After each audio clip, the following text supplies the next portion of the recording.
அனைவருக்கும் காலை வணக்கம். இன்றைக்கு டாபிக் வந்து சாலையோர வீடு.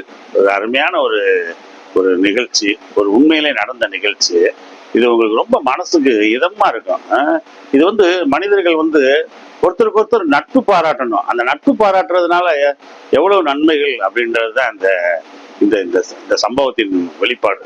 அதாவது அமெரிக்கால சாம் வால்டர் பாஸ் சாம் வால்டர் பாஸ் போஸ் இல்ல பாஸ் சாம் வால்டர் பாஸ்ன்றவர் ஒரு நாள் நடக்கிறாரு.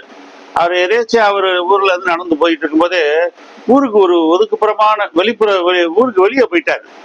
ஒரு கிராமப்புறமான பகுதிக்கு போயிட்டாரு. ஒரு ஒதுக்குப்புறமான ஒரு பகுதிக்கு போயிட்டாரு. அது வந்து ஒரு மரங்கள் நிறைந்த ஊர், ஒரு சோலை நிறைந்த ஏரியா, ஒரு காட்டு பகுதியான ஒரு சம்பாட் எப்படி ஒரு ஃபாரஸ்ட் ஏரியா மாதிரி வச்சுக்கோங்களேன். அந்த மாதிரி ஏரியாவில் அவர் நடந்து போயிட்டு இருக்கும்போது சரி கொஞ்சம் தான் தூரமா நம்ம நடந்துட்டோமோ அப்படின்னு அவர் நினைச்சுக்கிட்டு இருக்காருங்க. அப்படின்னு அவர் நினைச்சுக்கிட்டு இருக்கும்போதே அவருக்கு கால் லேசா டயர்டா இருக்கு, கொஞ்சம் தாகமா இருக்காரு, கொஞ்சம் வேர்வையா இருக்கு, கொஞ்சம் வெயில் அவரை தலையை பொழக்குது. அப்படியே இருந்தாலும் அப்படி நடந்து வந்துகிட்டு இருக்கும்போது ஒரு இடத்துல எழுதியிருக்கு. பார்த்த உடனே ஆச்சரியமா இருக்கு. இங்கே உள்ளே ஒரு சுனை இருக்கிறது, இங்கே உள்ளே ஒரு சுனை இருக்கிறது, வந்து தாகமாய் இருந்தால் நீர் அருந்தவும் போட்டிருக்கு.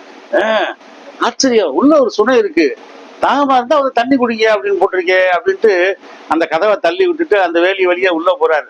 பார்த்தா உள்ள அருமையான ஒரு சுனை, அருமையான புல்வெளிகள்ங்க, அருமையான மரங்கள், அப்படியே நிழல் தரும் மரங்கள், பழம் தரும் மரங்கள், குளிர்ச்சியான மரங்கள், அப்படியே குழு குழு குழு குழுன்னு இருக்கு. அந்த சோலைக்குள்ள உள்ள போனோடனே அப்படியே மனதார அந்த அந்த சுனையில இருந்து வர அந்த தண்ணியை குடிக்கிறாரு. சுகமா குடிக்கிறாரு, வயிறு முட்டை குடிக்கிறாரு. குடிச்சிட்டு அப்படியே பாக்குறாரு. அப்படியே ஒரு பக்கத்துல ஒரு பெரிய ட்ரம், பீப்பா, பழங்கால பீப்பா. அந்த பீப்பாய் நிறைய ஆப்பிள் இருக்கு. ஆப்பிள் மரத்துல இருந்து பழங்கள் செதறி கிடக்கு, தரையெல்லாம் கிடக்கு. அப்படியே ஆப்பிள் இருக்கு. இங்கே மேல எழுதி போட்டிருக்கு, இங்கே ஆப்பிள்கள் நிறைய இருக்கிறது, உங்களுக்கு பசியாய் இருந்தால் சாப்பிடவும் போட்டிருக்கு. எப்படி பாருங்க, உங்களுக்கு தாகமாய் உள்ளே சுனை இருக்கிறது, உங்களுக்கு தாகமாய் இருந்தால் நீ நீர் அருந்தவும் உள்ளே போட்டிருக்கு, உள்ள வந்து நீர் அருந்தவும் போட்டிருக்கு. அடுத்த வாசகம், இங்கே ஆப்பிள்கள் நிறைய இருக்கிறது, உங்களுக்கு பசியாக இருந்தால் அதை உணவாக சாப்பிடவும் போட்டிருக்கு. எவ்வளவு அருமை பாருங்க. அப்படியே ஒரு ஆப்பிள் எடுத்து கடிக்கிறாரு. ஏன்னா இந்த ஆப்பிள் தோட்டம் எவ்வளவு அருமையான சுனை, எவ்வளவு அருமையான புல்வெளிகள், எவ்வளவு அருமையான குளிர்ச்சி தரும் மரங்கள், சோலைகள், புற்கள் அப்படின்ட்டு இந்த இடத்துல யாருமே இல்லையா அப்படின்னு பாக்குறாரு. ஒரு வயதான பெரியவர் அப்படியே அங்க இருந்து இவரை பார்த்துக்கிட்டு இருக்காரு. இவர் ஐயா வணக்கம் ஐயா அப்படின்றாரு. அவர் வணக்கம் அப்படின்றாரு. ஐயா என்னங்க அது, இந்த காட்டுக்குள்ள நீங்க இருக்கீங்க அப்படின்னு. அப்ப அந்த சொன்னாரு, நானும் என் மனைவியும் இந்த காட்டு பகுதியில தான் இருக்கோம், நாங்க தான் இந்த தோட்டத்தை ஏற்படுத்தினோம். இந்த தோட்டத்துல வந்து அருமையான இயற்கையிலேயே ஒரு சுனை இருக்கு. இந்த சுனையில வந்து எப்பயுமே நீர் வந்துகிட்டே இருக்கும். இந்த நீரை வச்சு நாங்க இந்த மாதிரி இந்த தோட்டத்தை வந்து நாங்க நல்லா பராமரிக்கிறோம், விவசாயம் பண்றோம். அந்த இரிகேட் பண்ணோம்னால நீர் பாசனம் பண்ணுவாங்க பாருங்க, அந்த தண்ணியெல்லாம் எல்லா செடி கொடிகளுக்கும் விடுறோம். அந்த நீரை எங்களுக்கு அந்த நீர் வந்து போதுமானதாக இருக்கிறது, எங்க தோட்டங்களுக்கும் போதுமானதாக இருக்கிறது. ஆகவே இந்த வழியா போற வழிபோக்கர்கள் இந்த நீரை வந்து நீங்க குடிக்கணும்னு தான் நாங்க எழுதி போட்டிருக்கோம் அப்படின்ட்டு. உள்ள வந்து பாருங்க, பழ மரங்கள் நிறைய இருக்கு. அந்த பழத்தெல்லாம் நாங்க சேமிச்சு வச்சிருக்கோம். எங்களுக்கு தேவைக்கு போக மிச்சத்தை நாங்க வந்து சிட்டிக்கு நாங்க அனுப்பிடுறோம், வியாபாரத்துக்கு அனுப்பிடுறோம். அதுல இருந்து மிச்சமா இருக்கிறத மனிதர்கள் வந்தா சாப்பிடட்டும் அப்படின்னு நாங்க அந்த இடத்துல வச்சிருக்கோம். அதுதான் அந்த மேல அந்த போர்டு வச்சிருக்கோம். அப்படி இந்த சாம் வால்டர் பாஸ்ன்றவருக்கு நம்பவே முடியல. மனிதர்கள் இப்படி இருப்பாங்களா, இப்படி மனிதர்கள் இருப்பாங்க, வாங்க எங்க வீட்டுல வந்து சாப்பிட்டு போங்க அப்படி இருப்பாங்களா அப்படின்னு ஆச்சரியப்படுறாரு. அவங்கள பார்த்து சந்தோஷப்படுறாரு. ஐயா ரொம்ப சந்தோஷம் ஐயா அப்படின்னும் போது அவர் சொல்றாரு, ரொம்ப சந்தோஷம், நீங்க எப்படி மத்தவங்களுக்கு செய்ய மாட்டீங்களா அப்படின்னு கேட்கிறாரு. அந்த சாம் வால்டர் பாஸ்ன்றவர் யோசிக்கிறாரு. நம்ம என்னைக்கு செஞ்சிருக்கோம், நம்ம என்னைக்கு மற்றவங்களுக்கு செஞ்சிருக்கோம்? ஆச்சரியம், ஆச்சரியம், அவ்வளவு பெரிய ஆச்சரியம். ஒரு வீட்டுக்கு கடவுள் வரேன்னு இருந்தாராம். அந்த வீட்டுக்காரங்க காலையில இருந்து அந்த வீட்டை ரெடி பண்ணி வெள்ளை அடிச்சு ஒற்றை அடிச்சு சுத்தம் பண்ணி நீட்டா வச்சிருக்காங்களாம். அவங்க இன்னைக்கு கடவுள் வர போறாரு, இன்னைக்கு வந்து அவருக்கு வந்து நம்ம நல்ல விருந்து கொடுத்துடணும் அப்படின்னு சொல்லிட்டு அவருக்கு கடவுளுக்காக பிரியாணி, பிரியாணி, ஐஸ்கிரீமு, கேக்கு, விதவிதமான பழங்கள் எல்லாத்தையும் எடுத்து வச்சிருக்காங்க. அப்படி அவங்க எடுத்து வச்சிருக்கும் போது இன்னைக்கு கடவுள் வருவாரு, எப்படியாவது கொடுக்கணும், அவங்க கடவுள்கிட்ட கொடுத்து கடவுள் சந்தோஷப்படுவாரு, நம்மளை ஆசீர்வதிப்பாரு, நம்ம வந்து துக்கமே இல்லாம சந்தோஷமா வாழலாம் அப்படின்னு அவங்க நினைக்கிறாங்க. மணி 12 மணி போல ஆயிடுச்சு, காலையில கடவுள் வரவே இல்லை. கொஞ்ச நேரத்துல கதவு தட்டுற சத்தம் கேட்குது. கதவை திறந்து பாக்குறாங்க, ஒரு சின்ன பிள்ளை அழுக்கா நிக்குது, ஒரு அழுக்கு பாத்திரத்தை வச்சுக்கிட்டு. ஐயா ஏதாவது இருந்தா கொடுங்கய்யா, காலையில இருந்து நான் எதுவுமே சாப்பிடல.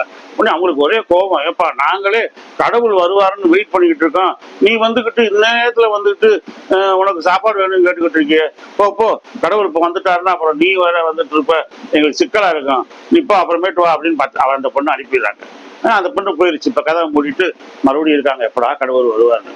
ஒரு மணி நேரம் ஆகுது. கழிச்சோடனே கொஞ்ச நேரத்துல கதவு தட்டுற சத்தம் கேட்குது. கதவு தட்டுற சத்தம் கேட்ட உடனே போய் கதவை திறக்கிறாங்க. கடவுள் தான் வந்து கதவை தட்டுறாருன்னு பார்த்தா ஒரு அழுக்கான ஒரு வயசான பாட்டியம்மா, ஒரு கிளவி. ஐயா பசிக்குதியா, ஏதாவது கொடுங்கய்யா அப்படின்ற. என்ன பாட்டிம்மா, நாங்க கடவுளை எதிர்பார்த்துக்கிட்டு இருக்கோம், நீங்க வந்து இந்த நேரத்துல போங்கம்மா, அப்புறமேட்டு வாங்கம்மா, நீ எப்போ பார்த்தாலும் உங்க தொல்லை தாங்க முடியலன்னு சொல்லிட்டு அந்த அம்மாவை துரத்தி விட்டுட்டு கதவை மூடிடுறாங்க. அப்புறம் கொஞ்ச நேரம் கழிச்சு ஒரு 2 மணி ஆயிடுது. 3வது தடவை கதவு தட்டுற சத்தம் கேட்குது. 3வது தடவை கதவு சத்தம் கேட்குது. இந்த தடவை கடவுளா தான் இருப்பார் பாருங்களேன், நிச்சயம் கடவுளா தான் இருப்பார் அப்படின்ட்டு வேகமா போய் அந்த வீட்டுக்காரம்மா கதவை திறக்கிறாங்க. ஒரு வயதான தாத்தா மெலிஞ்சு கூனி குறி ரொம்ப ஊடி நிற்கிறாரு. ஐயா சாப்பிடவே இல்லையா, ஏதாவது தர்மம் பண்ணுங்கய்யா, ஏதாவது சாப்பிட்றதுக்கு இருந்தா கொடுங்கய்யா அப்படின்றாரு. அந்த அம்மாவுக்கு வந்துச்சே கோபம். ஏயா காலையில இருந்து நாங்க கடவுள் வருவாரு, எங்க வீட்டுக்கு வருவாருன்னு சொல்லிட்டு நாங்க இவ்வளவு உணவு சமைச்சு வச்சிருக்கோம், நீங்க வரிசையா பிச்சைக்காரங்களா வந்தீங்கன்னா நாங்க என்னையா செய்யறது, கொஞ்சம் கூட ஒரு அர்த்தம் இல்லையா கடவுளுக்கும் உங்களுக்கும், போங்கயா அப்படின்னு அவங்களை அனுப்பி விட்டுறாரு. அனுப்பி விட்டு வீட்டுக்கு வந்துட்டு அவங்களுக்கு ஒரே கோபம். கடவுள் பார்த்தீங்களா வரேன்னு சொல்லிட்டு வரவே இல்லை. எவ்வளவு நேரம் ஆயிடுச்சுன்னா சாயங்காலம் 6 மணி ஆயிடுச்சு. எல்லாம் உட்காந்துருக்காங்க, ஜபம் நெடுப்பண்டி போட்டு ஜபம்லாம் பண்றாங்க. என்ன கடவுளே, நாங்க எது தப்பு எதுவும் செஞ்சோம்மா, உங்களுக்கு நல்லது தானே, உங்களுக்கு உணவு கொடுக்கணும் தானே இருக்கோம், நீங்க உங்களுக்காக காத்திருக்கிற உணவெல்லாம் சமைச்சு வச்சுட்டு இப்படி நீங்க வராம இருக்கீங்களே, இவ்வளவு எங்களுக்கு எவ்வளவு மன வருத்தமா இருக்கு, எவ்வளவு நேரம் நாங்க காத்துக்கிட்டு இருக்கோம், வெயிட்டிங் மாதிரி ஒரு பனிஷ்மெண்ட் உங்களுக்கு தெரியாதா, காத்திருக்கிறது மாதிரி ஒரு பெரிய தண்டனை கிடைக்கிறது உங்களுக்கு தெரியாதா, பாருங்க எங்களை எப்படி தண்டிச்சிட்டீங்களே, எங்களை சோதனைப்படுத்திட்டீங்களே அப்படின்னு அவங்க அங்கலாய்க்கிறாங்க. கதவு சத்தம் கேட்குது. யார் யாது இந்த நேரத்துல வந்துகிட்டு நிச்சயக்காரங்க தொல்லை தாங்க முடியலன்ட்டு போறாங்க. கதவை திறக்கிறாங்க, கடவுள் நிற்கிறாரு. ஏய் நான் தான் வந்திருக்கேன் அப்படின்னு, கடவுள் வந்திருக்கேன் அப்படின்றாரு. ஓன்னு அவங்களுக்கு ஒரே சந்தோஷம், ஆட்டம் பாட்டம் கொண்டாட்டம், ஒரே கொண்டாட்டம். கடவுளை கையை குலுக்கி கும்பிடுறாங்க. வாங்க வாங்க, welcome welcome to our home, welcome to our home, most welcome to our home அப்படின்றாங்க.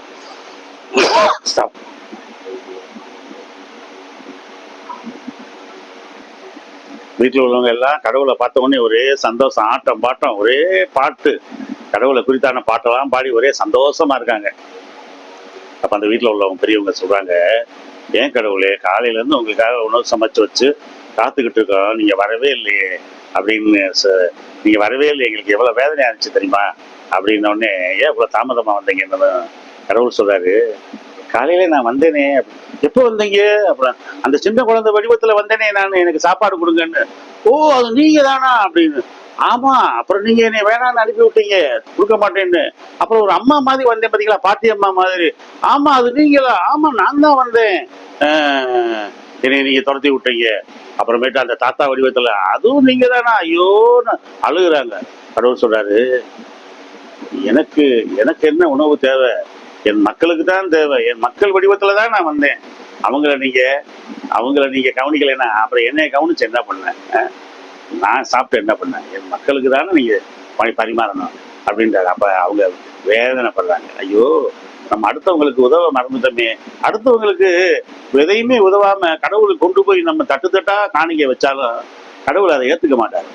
முதல்ல ஏழைகளை குடியா, ஏழை எவ்வளவு பேர் சாப்பிடாம இருக்கா, எவ்வளவு பேர் பட்டினியா இருக்கான், எவ்வளவு பேருக்கு அது தேவையாக இருக்கிறது, தேவை உள்ளவனே சந்தியா அப்படின்றாங்க. அது மாதிரி இதுக்கு ஒரு சின்ன ஒரு உதாரணம் சொல்றேன் நான். அதாவது ஒரு ஸ்டோரியா சொல்றேன். ஒரு மண்ணை போஜராஜன் ஒரு மன்னன். இந்த மன்னன் என்ன பண்றான், படையெடு அரசவையில் இருக்கும்போது மக்கள் வந்து சொல்றாங்க, ஐயா காட்டுகளில் வந்து மிருகங்கள் வந்து நாட்டுக்குள்ள வந்து வேட்டையாட வந்து எங்க ஆடு மாடுகளை வந்து வேட்டையாடுது, நீங்க கொஞ்சம் அதுகளை ஊரை விட்டு பத்தி விடணுமியா அப்படின்றாங்க. ஓகே அப்படின்னு சொல்லிட்டு பட பரிவாரங்களோட வேட்டைக்கு போறாரு. போய் மிருகங்களை எல்லாத்தையும் காட்டுக்குள்ள அனுப்பி விட்டு காட்டுக்குள்ள இருந்து அவர் பட பரிவாரங்களோட வராரு. வரும்போது ஒருத்தன் ஒரு பரணி மேல இருந்து ஒரு தோட்டத்துல ஒருத்தன் இருக்கான். அவன் சொல்றான், மன்னரே, மந்திரிமார்களே, அமைச்சர்களே, வீரர்களே, என் தோட்டத்து பக்கமா வந்துகிட்டு இருக்கீங்க, தயவு செய்து என் தோட்டத்துக்கு வாங்க. என் தோட்டத்துல வந்து நல்ல வெள்ளரிக்காய் இருக்கு, நல்ல இளநீ இருக்கு, தண்ணி குடிக்கலாம், நீங்க நல்ல மாம்பழம் இருக்கு சாப்பிடலாம், கொய்யாப்பழம் இருக்கு சாப்பிடலாம், நிறைய கனிதரு மரங்கள் இருக்கு, அதெல்லாம் நீங்க பசித்து அதை புசித்து நீங்க இலைப்பாரிட்டு இங்க இருந்து போங்க அப்படின்றாங்க. ஆகா, நம்ம நாட்டுல எப்படி ஒரு மனிதனா அப்படின்னு சொல்லிட்டு மன்னர் வராரு. வந்து சோல்ஜர்ஸோட உட்காந்து நல்ல இளநியை குடிக்கிறாரு, மாம்பழங்களை சாப்பிட்றாரு, கொய்யாப்பழங்களை சாப்பிட்றாரு. சரி, வெள்ளரிக்காயெல்லாம் சாப்பிட்டு சரிப்பா ரொம்ப நல்லதுப்பா அப்படின்னு சொல்லிட்டு அந்த தோட்டக்காரனை கும்பிட்டுட்டு நாங்க கிளம்புறோம் அப்படின்னு போறாரு. அவன் நல்லா போயிட்டு வாங்க அப்படின்றான். போன உடனே கொஞ்சம் தூரம் போன உடனே அவன் சொல்றான், மன்னரே அப்படின்றான். என்னடா அப்படின்னா, இந்த மாதிரி எங்க தோட்டத்துல உள்ள காய்கறிகள் பழங்களை பூரா அழிச்சிட்டு போறீங்களே, இது உங்களுக்கே அடுக்குமா அப்படின்றான். மன்னருக்கு ஒரே ஆச்சரியம். ஏடா ரோட்ல போய்கிட்டு இருந்தப்ப அவன் தான் நம்மளை கூப்பிட்டான், இப்ப அவன் கூப்பிட்டவனே வந்து நம்மளை வந்து எல்லாத்தையும் தோட்டத்தை அழிச்சிட்டோம்னு சொல்றானே, என்ன செய்யலாம் அப்படின்ட்டு திரும்ப வராரு. வந்துட்டு, உன் தோட்டத்தை உண்மையிலேயே அழிச்சிருக்கலாம் நான், இந்த உனக்கு தங்க நாணயம், இந்த செயின் அப்படின்னு அதுக்கு மேல காம்பன்சேஷனா நஷ்ட ஈடு மாதிரி அந்த தோட்டக்காரனுக்கு கொடுக்குறாரு. சரின்ட்டு அந்த தோட்டக்காரன் அவரை சந்தோஷமா வாங்கிட்டு அவங்க வெளியே போறாங்கல்ல, அதே மாதிரி பழையபடி அந்த மேட்டில் ஏறி, மன்னரே மறுபடியும் சங்கடப்பட்டுட்டு போறீங்க நீங்க, இன்னும் என் தோட்டத்துல இருக்கு காய்கறிகள் பழங்கள் இருக்கு, இளநீர் இருக்கு, வந்து நீங்க சாப்பிட்டு போனாதான் என் மனம் ஆறும் அப்படின்றான். இந்த மன்னருக்கு ஒரே ஆச்சரியமா இருக்கு. நான் முதல்ல கூப்பிட்டேன், அப்புறமேட்டு சாப்பிட்டோம், திரும்ப போனோம், என்ன நீங்க ஏமாத்திட்டீங்கன்னு சொன்னேன், இப்போ மறுபடியும் கூப்பிடுறானே என்ன விஷயம் அப்படின்ட்டு திரும்ப வராரு. அந்த தோட்டத்துல வந்து அவன் கேட்டதுக்கு ஏற்ற மாதிரி இளநீ பழங்களை எல்லாம் சாப்பிட்டுட்டு போகும்போது இந்த தடவையும் கத்துறான், சொல்றான், என் தோட்டத்தை அழிச்சிட்டு போறீங்க அப்படின்னு. அப்ப மன்னர் சொல்றாரு மந்திரிட்ட, என்ன ஒவ்வொரு நேரத்துக்கு ஒரு பேச்சு பேசுறான், அது என்னன்னு கவனி என்றார்.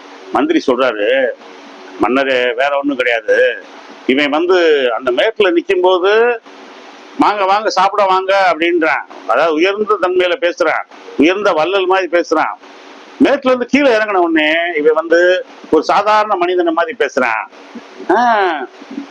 அப்ப என்ன அர்த்தம், வாட் டஸ் மீன் இட்?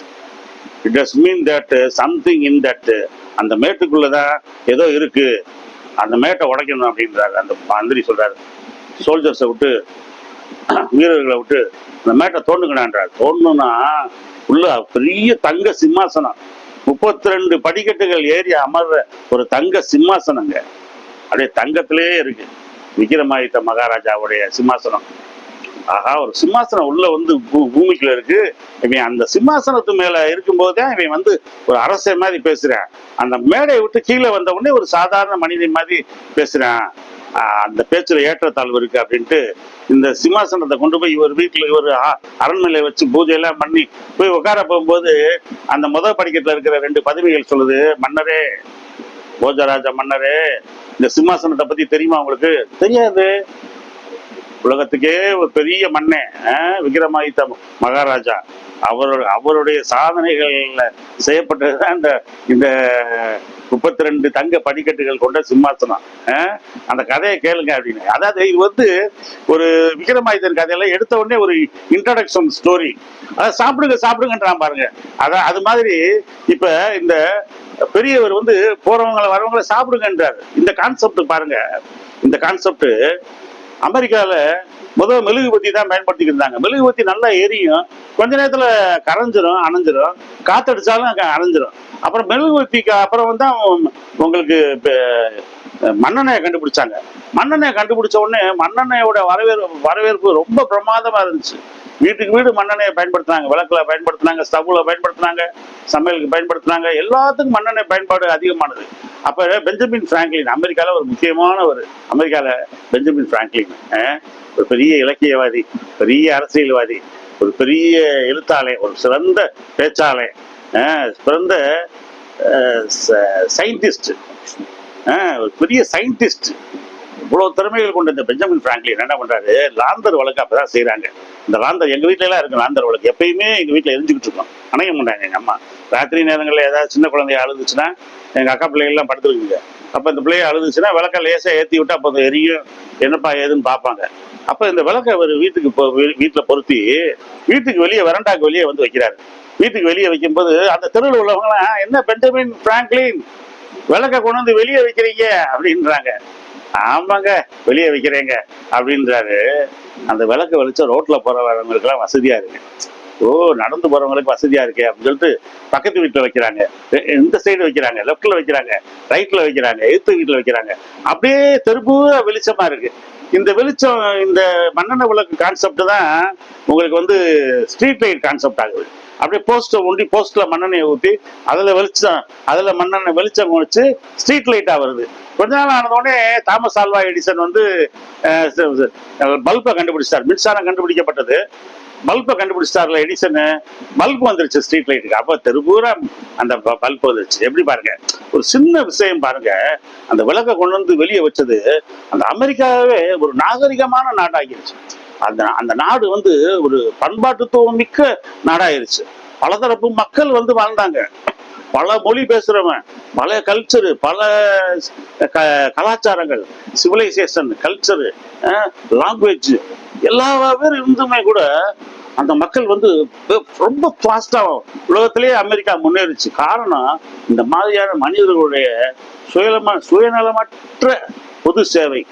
அடுத்தவங்களுக்கு சேவை செய்யும் போது அந்த சேவை பாருங்க உலகம் பூரா பரவி நம்மளையும் அதை ஆட்கொண்டிருக்கு.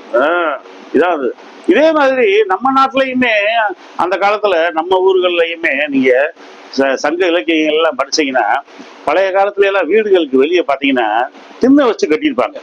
திண்ணை வச்சு கட்டியிருப்பாங்கன்னா அந்த திண்ணையில வந்து இந்த மாதிரி தேசாந்தரம் ஊர் விட்டு ஊர் போறவங்க, கோவில்களுக்கு போறவங்க, அப்புறமேட்டு இந்த வியாபாரிக, இந்த மாதிரி ஆளுங்க, பிச்சை எடுக்கிறவங்க, இந்த மாதிரி ஆளுகள்லாம் என்ன பண்ணுவாங்க, அந்த வீட்டு திண்ணைகள்ல போய் ராத்திரியில போய் உட்காந்துருப்பாங்க. ஏன்னா அதுக்கு மேல அவங்க பிரயாணம் பண்ண முடியாது, காட்டு பகுதியா இருக்கும், பாதுகாப்பு இருக்காது, கொடிய மிருகங்கள் இருக்கும் அப்படின்னு சொல்லிட்டு ஒரு ஒரு குறிப்பிட்ட டைம் ஆன உடனே இருக்க ஆரம்பிச்ச உடனே வீட்டுக்கு திண்ணைக்கு வெளியே உட்காந்துருப்பாங்க. அப்ப அந்த வீட்டுல உள்ளவங்க என்ன பண்ணுவாங்க, வீட்டுல உள்ள தாய்மார்கள் சமையல்லாம் செஞ்சு முடிச்சு வீட்டுல எல்லாருக்கும் சாப்பாடுலாம் கொடுத்து முடிச்சுட்டு கதவை வந்து அடைக்க வரும்போது வெளியே வந்து பார்ப்பாங்க, யாரு இருக்கீங்களா அப்படின்னு கேட்பாங்க. Is there anybody over here, யாராவது இருக்கீங்களா அப்படின் போது அங்க யாராவது ஒரு சாமியாரோ, ஒரு சாதுவோ, ஒரு வியாபாரியோ, ஒரு பிச்சைக்காரன் யாராவது இருந்தா, அம்மா அங்க நான் இருக்கேன்மா அப்படின்னா, உணவு வேணுமாங்கயா அப்படின்னு சொல்லிட்டு உணவு கொடுப்பாங்க. அந்த காலத்துல எப்படி உணவு இருக்கும், கொஞ்சம் சாப்பிட்டாலுமே அவ்வளவு சத்தா இருக்கும், கொஞ்சம் சாப்பிட்டு ஊறுகாயை சாப்பிட்டாலே சத்தா இருக்கும், கொஞ்சம் சாப்பிட்டு ஒரு கருவாடை சாப்பிட்டாலே அவ்வளவு சத்தா இருக்கும். அந்த மக்கள் வந்து அன்னைக்கு வந்து நைட்டு வந்து மக்கள் வந்து அந்த மாதிரி கொடுத்தாங்க, உணவு கொடுத்தாங்க. அந்த உணவு ரோட்ல போறவங்களுக்கு கொடுத்தது கான்செப்ட் தான் சத்திரங்கள் கட்டினாங்க. மதுரையில கூட ரயில்வே ஸ்டேஷனுக்கு எதிர்த்தாப்புல மங்கம்மா சத்திரம் இருக்கு. நாங்களாம் சின்ன பையன்ல பார்த்திருக்கேன். சத்திரங்கள்ல ஆளுங்க படுத்திருப்பாங்க, மதியானம் சாப்பாடு கொடுப்பாங்க, அரசாங்கத்துல இருந்தே சமையல் பண்ணி சாப்பாடு கொடுப்பாங்க. இப்ப அந்த மங்கம்மா சத்திரம்லாம் மூடி அதெல்லாம் பெரிய லாட்ஜ் ஆயிருச்சு. எதுக்கு சொல்றேன்னா, அந்த காலத்துல ஊர் விட்டு ஊர் வந்தவங்களுக்குலாம் இந்த மாதிரி உணவு கொடுத்துருக்காங்க, நம்ம ஊர்லயே கொடுத்துருக்காங்க. அதோட மட்டும் இல்லாம நம்ம ஊர்ல நீங்க அவ்வை பாட்டியார் தெரியும், அந்த அவ்வை பாட்டியாரை வந்து என்ன சொல்றாங்க, கூழுக்கு பாடுவா, கூழுக்கு பாட்டி அப்படின்றாங்க. அதாவது இந்த அம்மா என்ன பண்ணுது, ஒவ்வொரு ஊருக்கா போய் ஒவ்வொரு மன்னனையா சந்திக்குது, அந்த மன்னர்கள்ட்ட இருந்து நல்லா பாடி அவங்ககிட்ட இருந்து பரிசு பொருட்களை பட்டு சாப்பிட்டுட்டு வர்றாங்க. இடையில வரும்போது ஊர்ல மன்னனா இருக்கா, மக்கள் தானே இருக்காங்க. ஒரு வீட்டுல இந்த மாதிரி திண்ணையில உட்காரும் போது அந்த ஊருக்கு திண்ணையில உள்ளவங்க திண்ணையில உட்கார்ந்த உடனே அந்த வீட்டுக்காரங்க சாப்பாடு கொடுக்குறாங்க. அந்த சாப்பாடை வாங்கி சாப்பிட்டுட்டு அந்த வீட்டுக்காரங்களுக்கு அவங்கள புகழ்ந்து அவங்களுக்கு ஒரு படிப்புனை சொல்ற மாதிரி, ஒரு பாடம் சொல்ற மாதிரி அவங்களுக்கு ஒரு பாட்டு பாடுறாங்க. அதான் கூழுக்கு பாடுபவள் அப்படின்ற மாதிரி. இந்த காலத்துல கூழு சாப்பாடு எல்லாமே தானே சமையல் பண்றாங்க. அது ஔவையார் காலத்துல. இந்த மாதிரி அமெரிக்கால மட்டும் இல்ல, உலகம் எங்கேயுமே இந்த மாதிரி உணவு ஒருத்தருக்கு ஒருத்தர் கொடுக்குற கான்செப்ட். இப்ப இந்த கான்செப்டை வந்து இந்த சாம் வால்டர் பாஸ் பாக்குறாரு. சார், இந்த பெரியவர் எவ்வளவு அற்புதமான செயலை செஞ்சுட்டாரு அப்படின்னு சொல்லிட்டு அவர் ஒரு கவிதை எழுதுறாரு. அந்த கவிதை அமெரிக்கா பூரா ரீச் ஆயிருச்சு. இப்படியெல்லாம் நம்ம செய்யலாமா, இப்படிலாம் நடந்துக்கலாமா அப்படின் போது இந்த சாம் வால்டன் பாஸ் அந்த கவிதை என்ன எழுதியிருக்காருன்னா, அருமையான கவிதை. எனக்கும் சாலையோரத்தில் ஒரு வீடு இருக்க வேண்டும், எனக்கும் சாலையோரத்தில் ஒரு வீடு இருக்க வேண்டும், அந்த வீட்டில் அப்படியே நிழல் தரும் மரங்கள் இருக்க வேண்டும், அந்த வீட்டில் நிழல் தரும் மரங்கள் இருக்க வேண்டும், மரங்களில் அழகான பழங்கள் பழுத்து தொங்க வேண்டும், அந்த அந்த வீட்டுல அருமையான சொனை ஒண்ணு இருக்கணும், அந்த சொனை வந்து அந்த நீரை வந்து அந்த தோட்டம் பூரா பாய்ச்சணும், மரங்களுக்கெல்லாம் கொடுக்கணும், எனக்கும் கொடுக்கணும், எனக்கும் கொடுக்கணும், எனக்கு மட்டும் இல்ல ரோட்ல போற ஏழை மனிதருக்கும், ரோட்ல போற ஏழை மனிதனுக்கு கொடுக்கணும், ரோட்ல போற வலிமையான மனிதனுக்கு கொடுக்கணும், ரோட்ல போற வலிமை இல்லாத மனிதனுக்கு கொடுக்கணும், ரோட்ல போற கவலையான மனிதனுக்கு கொடுக்கணும், ரோட்ல போறான் துக்கமே வாழ்க்கைன்ட்டு போறானே அவனுக்கு கொடுக்கணும், ரோட்ல மகிழ்ச்சியே இல்லைன்ட்டு போறான் பாருங்க அவனுக்கு கொடுக்கணும், எனக்கு அன்பே யாரும் காட்டலங்க அப்படின் போது அவனுக்கு இந்த நீரை கொடுக்கணும், இந்த உணவை கொடுக்கணும். உலகத்துல யாராரு சுமை தூக்கி சோர்ந்து போயிருக்கிறார்களோ, வருத்தப்பட்டு பாரம் சுமக்கிறார்களோ அவர்களுக்கெல்லாம் என்னுடைய வீடு, என் சாலையோர வீடு உணவளிக்கும் ஒரு அருமையான கூடாரமாக ஆகணும் அப்படின்றார். போறவங்க வர்றவங்க, கோபப்படுறவங்க, கெட்டவங்க, நல்லவங்க, சண்டைக்காரங்க, என்ன சொல்றது, சிடுமூச்சுங்க அதெல்லாம் எழுதுறாங்க. இந்த மாதிரி தனமான எல்லா மனிதர்களும் ஏற்ற வரணும், அவங்க வந்து இனிமையான அந்த நீரை பருகணும், அவங்க உணவை சாப்பிடணும். இந்த உணவை சாப்பிட்ற கான்செப்ட் அப்படியே எல்லா இடத்துக்கும் பரவுது. எங்க இப்ப இந்த மாதிரி இவர் எழுதின இந்த கவிதை அமெரிக்கா பூரா பரவுது. அமெரிக்கால பூரா இப்ப மற்றவங்களுக்கு நம்ம கொடுக்கணும்.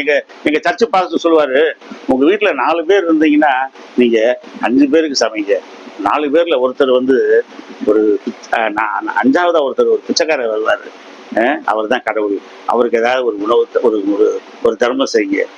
எப்படி பாருங்க, 4 பேர் இருந்தா 5 பேருக்கு சமையல் பண்ணுங்க, 3 பேர் இருந்தா 4 பேருக்கு சமையல் பண்ணுங்க, 2 பேர் இருந்தா 3 பேருக்கு பண்ணுங்க, யாராவது ஒருத்தருக்கு உணவு கொடுங்க. நீங்க கொடுக்குறீங்களா?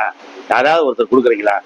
இந்த நிகழ்ச்சியை பாக்குறவங்க நான் என்ன சொல்றேன், நம்மளும் நம்ம வீட்டுக்கு சமையல் பண்றோம், நம்ம ஏதாவது ஒரு பொருளை வாங்கிட்டு வரோம், எதையாவது ஒரு பொருளை வந்து நம்மளுக்கு வெளியில உள்ளவங்களுக்கு, ரோட்ல போறவங்களுக்கு, கவலை தோய்ந்த முகத்தோட போறவங்களுக்கு, துன்பமே வாழ்க்கைன்னு போறவங்களுக்கு, துக்கமே வாழ்க்கைன்னு போறவங்களுக்கு, கசப்பே வாழ்க்கைன்னு போறவங்களுக்கு எத்தனை பிச்சைக்காரங்க நம்மகிட்ட வராங்க. அவங்களுக்கு உண்மையிலேயே இந்த லெப்ரசி பேஷன்ட்லாம் சில பேர் வருவாங்க, நாங்க அவங்களுக்கு பணம் கொடுப்போம். அப்புறம் சில பேர் சொல்லுவாங்க, ஐயா பணம் கொடுத்தா அப்படியே பசிக்குதுங்கய்யா அப்படிம்பாங்க. உடனே நாங்கள் சமையல் பண்ணி எங்கள் வீட்டு போர்ட்டிக்கோல உட்கார வச்சு சாப்பாடு கொடுப்போம். அவங்களுக்கு ரொம்ப சந்தோஷமா இருக்கும். சரி, மனிதர்களுக்கு மட்டும்தான் நம்ம இப்படி செய்யணுமா?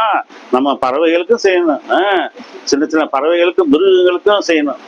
எங்கள் வீட்டுக்கு வெளியே நாங்கள் என்ன பண்ணுவோம், ஒரு சின்ன ஒரு வட்டையில எங்கள் மனைவி தண்ணி வச்சிருப்பான், பக்கத்திலேயே கொஞ்சம் அரிசி, பக்கத்திலேயே கொஞ்சம் கம்பு, பக்கத்திலேயே கொஞ்சம் சோளம், சின்ன குருவியை வந்து அந்த அரிசியை தின்னுட்டு தண்ணி குடிச்சிட்டு போகுங்க. சின்ன குருவியை வருங்க, மைனா வருங்க, சின்ன சின்ன அணில்க வருங்க, அப்புறம் காக்கா வரும். அதெல்லாம் வந்து அந்த உணவை சாப்பிட்டுட்டு பயந்துகிட்டே இருக்குங்க, எவ்வளவு வந்து நாங்க பிடிச்சிருவோமோன்னு. நாங்க அதை தூரத்துல இருந்து பாத்துக்கிட்டு இருப்போம், என்ன மகிழ்ச்சியா சாப்பிடுதுங்க, அதோட ஒரு மகிழ்ச்சியாவும் இருக்கும். தண்ணியை குடிச்சுக்கிட்டு இருக்கும் போது யாரும் நம்மளை பிடிச்சிருவாங்களோ அப்படின்னு. ஆகவே இந்த நேரத்துல நான் என்ன சொல்றேன்னா, நீங்க மற்றவர்களுக்கும் உதவுற மாதிரி இருங்க. முதல்ல உங்களுக்கு நண்பர்கள் இருக்காங்க பாருங்க, அந்த நண்பர்களை நீங்க நேசிங்க. உங்க நண்பர்கள் வீட்டுக்கு போங்க. நீங்க கவலையா இருக்கீங்களா, கவலைப்படாதீங்க, நான் இருக்கேன்னு சொல்லுங்க. உங்க நண்பர்கள் வீட்டுக்கு போங்க, கொஞ்சம் அவங்களுக்கு ஆறுதல் சொல்லுங்க, அவங்களுக்கு உதவுங்க, அவங்களுக்கு உணவு கொடுங்க. நீங்க நண்பர்களுடைய பாதையில, நண்பர்கள் வீட்டுக்கு போற பாதை அப்படியே டெவலப் ஆகுமா, பாதை விரிவடையுமா. பாதை விரிவடைந்த பாதையில பூக்கள் மலருமா, மலர்ந்த பூக்கள்ல இருந்து நறுமணம் பரப்புமா. எவ்வளவு உயர்ந்த விஷயங்களை சொல்றாங்க பாருங்க. அந்த உயர்ந்த நல்ல நண்பர்களை நீங்க பெறணும்னா, நீங்க நல்ல நண்பர்கள். எனக்கு நண்பர்களே இல்லையே, எனக்கு நண்பை பூரா திருட்டு போய், நண்பை பூரா என்னை எதிர்க்கிறான், நண்பை பூரா என்னை பொறாமப்படுறான், நண்பை பூரா என்னை எதிர்த்து எப்ப என்னை காலி பண்ணணும்னு இருக்கான். தூரத்தில் இருக்கும் எதிரியை விட பக்கத்தில் இருக்கும் நண்பனிடம் ஜாக்கிரதையாக இரு. எதிரி டைரக்டா ஃபைட்டுக்கு வருவான். இந்த நண்பன் இருக்கான் பாரு, கூட இருந்து குழி பறிப்பான். அந்த நண்பை வந்து அவன் நம்மளுடைய வீக்னஸ் எல்லாம் அவனுக்கு தெரியும், அவன் கூட இருந்து குழி பறிப்பான், துரோகியா மாறுவான். எதிரி எப்பயுமே ஸ்ட்ரைட்டா வருவான் நம்மளோட ஃபைட் பண்றதுக்கு. அதனால நீங்க நல்ல நண்பர்களை பெறணும்னா நீங்க முதல்ல நல்ல நண்பனா இருக்கணும். உங்க நண்பருக்கு விசுவாசமானவனா இருக்கணும். உங்க நண்பருக்கு நீங்க வந்து நல்லதே செய்யறதா இருக்கணும். அவன் தானே அப்படின்னு அவர் அங்க போன உடனே அவங்க நண்பரை பத்தி நீங்க புரணி பேசக்கூடாது, கெட்டது பேசக்கூடாது. அப்படின்னா உங்க நண்பர் அங்க போய் இன்னும் உங்களை பத்தி தான் பேசுவார். நல்ல உலகத்துல அருமையான கை கால்கள் படைக்கப்பட்டிருக்கோம். நம்மளுக்கும் கடவுள் ஒரு வாழ்க்கையை கொடுத்துருக்காரு. நல்ல உயர்ந்த வாழ்க்கையை கொடுத்துருக்காரு. அந்த உயர்ந்த வாழ்க்கையில நம்மளும் என்ன பண்ணணும், கொஞ்சம் கொஞ்சமா நம்மளால முடிந்த அளவு பெரிய டாடா பிர்லா ரேஞ்சில் இல்லாம நம்மளால முடிந்த அளவு ஒரு சின்ன அணிலுக்கு ஒரு சோறு வைக்கிற மாதிரி, ஒரு அரிசி வைக்கிற மாதிரி நாமும் மற்றவர்களுக்கு உதவுமா.